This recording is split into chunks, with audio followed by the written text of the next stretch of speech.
Hello, alors comme vous êtes nombreux un petit peu à ne pas vous en sortir par rapport aux fiches de révision, à comment je les construis, etc.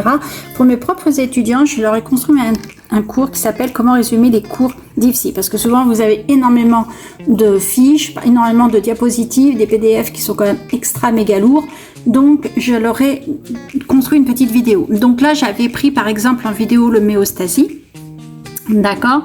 Et voilà les notes de prudence que je leur mettais, c'est de bien s'assurer, de bien comprendre déjà les définitions de base avant de pouvoir approfondir les connaissances. Ça, c'est indispensable parce que si vous ne connaissez pas les définitions des termes qui sont utilisés, eh bien, vous n'allez pas pouvoir approfondir derrière. Donc, c'est la première chose à faire. Ensuite, il faut bien prendre le temps nécessaire pour assimiler chaque concept avant de pouvoir passer à l'étape suivante. Donc, pour être efficace, il faut évidemment réviser régulièrement ces concepts pour une meilleure rétention d'informations, d'accord, de bien utiliser des outils de résumé pour pouvoir synthétiser les informations et faciliter l'apprentissage. Donc ça, franchement, les outils de résumé, vous en avez sur internet. Vous tapez simplement résumé de PDF et vous allez trouver pléthore en fait d'outils d'intelligence artificielle qui vont vous aider. Et à partir de cette intelligence artificielle, vous allez pouvoir synthétiser les informations qui sont utiles et qui vont faciliter votre apprentissage par rapport à des données.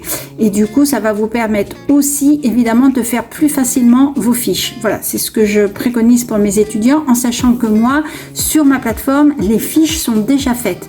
Ils ont déjà les flashcards, ils ont les quiz et ils ont déjà les fiches qui ont été faites par mes soins. Donc, en fait, ils n'ont pas besoin de les faire, ils ont simplement à les récupérer et à se les approprier. Donc, ils gagnent du temps. La seule chose qu'ils font, c'est qu'ils se mettent sur le canapé et du coup, plutôt que de s'amuser à faire des fiches et des fiches, et bien, comme elles sont déjà faites, ils n'ont plus qu'à passer du temps à les mémoriser. C'est tout ce qu'ils ont à faire. Donc, ils gagnent du temps.